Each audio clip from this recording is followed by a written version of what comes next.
All right, guys, welcome back to Still Horse History Adventures. Today, I've chosen one of my favorite historic figures from the low country of South Carolina to cover for the first historic figure I talk about in Black History Month. I've chosen Robert Smalls.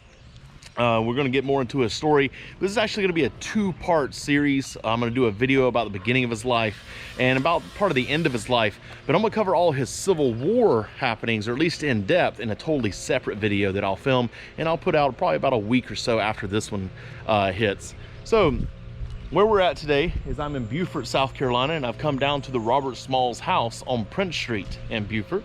So if you decide to come down here to 511 Prince Street, please do recognize that it is still a private residence and be respectful of those who actually live here. But this was the Robert Smalls house. And Robert Smalls was actually born on this property in a small cabin behind the home on April 5th of 1839.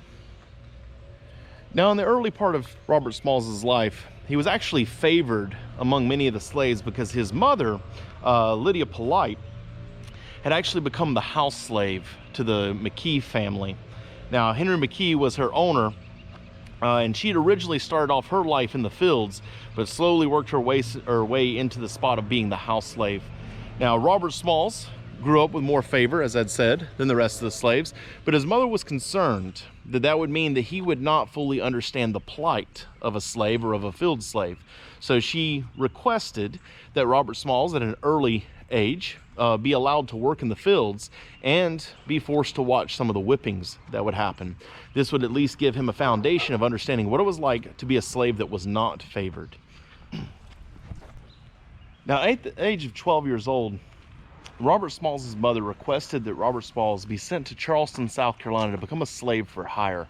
Now, this was a common practice in the Low Country at that time, where you'd send out one of your slaves to do some other kind of work, and they would send the money that they made back to their master. Robert Smalls would find work at the port system there in Charleston, South Carolina, and would serve in many roles on the boats, ships, and throughout the port industry as a whole. At one point, he was even a sail maker for some of the boats. But he works his way up through this and eventually becomes a wheelman, or what we would normally call a helmsman, but African Americans were not allowed to take that title at the time. His time as a helmsman gave him great intimate knowledge into the waters around Charleston in the low country of South Carolina and along the coastline of Georgia and parts of Florida. Now, this knowledge would be useful later on in his life when he ultimately becomes a pilot for a Confederate ship at the beginning of the American Civil War. So at 17 years of age, Robert Smalls, living in Charleston, ends up having met a hotel slave by the name of Hannah. Now, Hannah, I believe her full name's Hannah Jones, will end up marrying Robert Smalls on Christmas Eve of 1856. Now, together, she will have 3 children with Robert Smalls, and she already had 2 children existing prior to meeting Robert Smalls. But their 3 children, the oldest being a daughter named Elizabeth, the next being a son named Robert Jr., and Robert Jr. will only survive for 2 years before he passes away. And then their youngest daughter, Sarah. Now, as a brief side note, Elizabeth will make it to 101 years old, passing away in 1959, and Sarah will make it to 57 years old. So, several of his children did survive quite a long time.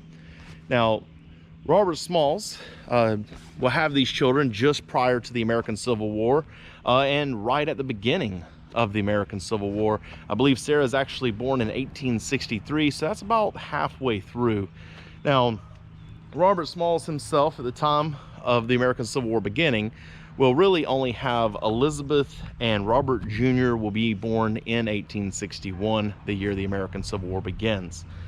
He was appointed the ship's pilot for the CSS Planter, and he would use that to resupply Confederate locations throughout the low country of South Carolina, Georgia, and parts of the coast of Florida. He would also, when commanded to do so, go and help set out some of the mines, if you will, along the coastline. But in April of 1862, give or take, he began plotting an escape. May 13th of 1862, when the officers retire for the night, Robert Smalls and his men steal the ship the Planter, pick up their families, and they head out of Charleston's harbor. They go to Port Royal, South Carolina, which is not far from Beaufort, where we're currently standing at, and they turn themselves over to a Union blockade. They end up delivering the ship along with several guns that were on the ship over to the Union, and Robert Smalls and his men re-enlist their services as civilian pilots and crew of the ship the Planter. They would also end up on several other ships that we'll cover in the other video. Now, Robert Smalls, rewarded very handsomely for all of his services during the American Civil War, would ultimately, after the war was over, began looking to fulfill roles in government. Now, he was illiterate at the time of the American Civil War, but a trip to Philadelphia, he ends up gaining literacy and said would be partially self-taught. The man was incredibly intelligent. Now, ultimately, after the American Civil War was over, he would end up entering to roles in U.S. government. He did start out in state government, but finally ended up in the role of the House of Representatives and part of what we call the Black Congress. You may recognize that other men, such as like Frederick Douglass, would have those aspirations as well. Now, Robert Smalls, while his time in government, would fight for African-American equality. Some of his experiences in Philadelphia, and obviously many of his experiences here in the South, where he was born and raised, would lead to his fight for inequality and his understanding of why it was so necessary. He was also very adamantly opposed to the idea of sending people who were born here in America and African descent back to Africa. This was their home. This is where they lived. This is where they wanted to continue to stay. So he would adamantly oppose the idea of sending them back and would heavily support the idea of African Americans remaining and integrating into normal society here.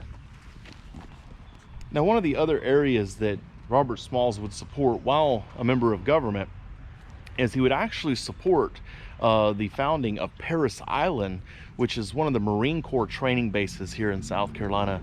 It's where many Marines enter basic training and end up earning the title of Marine. But he was one of the men that supported that and helped sign off on it. Now, Robert Smalls, immediately after the American Civil War, had also chosen to move back here to Beaufort, South Carolina. He had learned that the McKee family he had once been slaves to had gone through some financial hardships after the war. Their house had sold and was up for auction. So he decides to go and bid in this auction, and he wins the auction for the home and ends up being the homeowner of the house that he had been a slave to. Now, he allowed his mother, of course, to live here for the remainder of her life. And one of the things that is a great note to this man's character, when there was no reason that he should have ever considered doing this, he actually let the former wife of his former master live in the house for the last bit of her life when she had become very sick.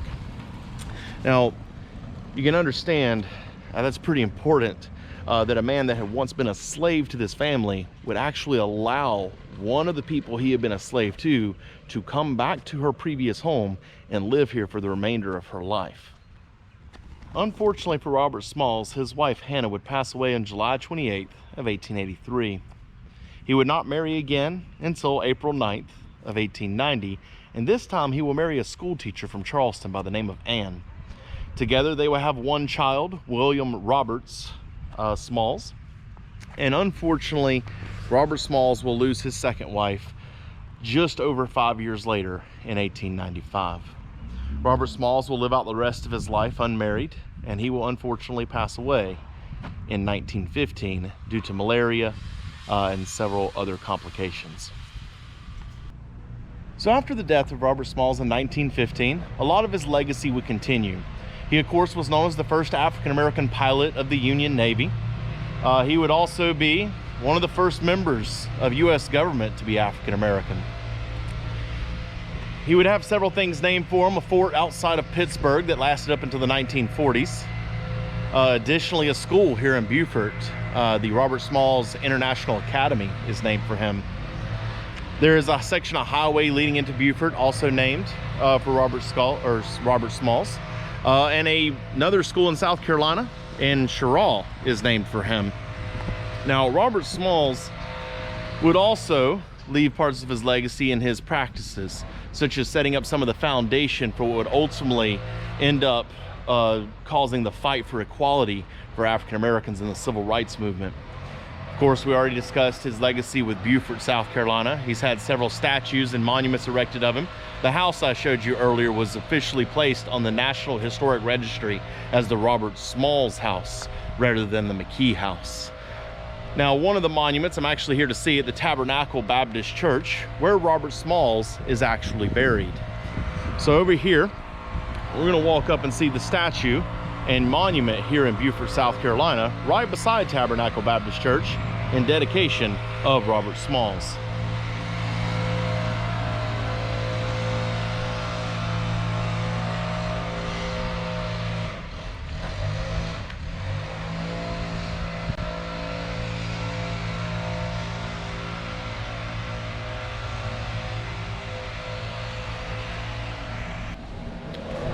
In addition, several members of the Smalls family, including Robert Smalls himself, is buried here right beside Tabernacle. You'll see on either side of him, both of his wives.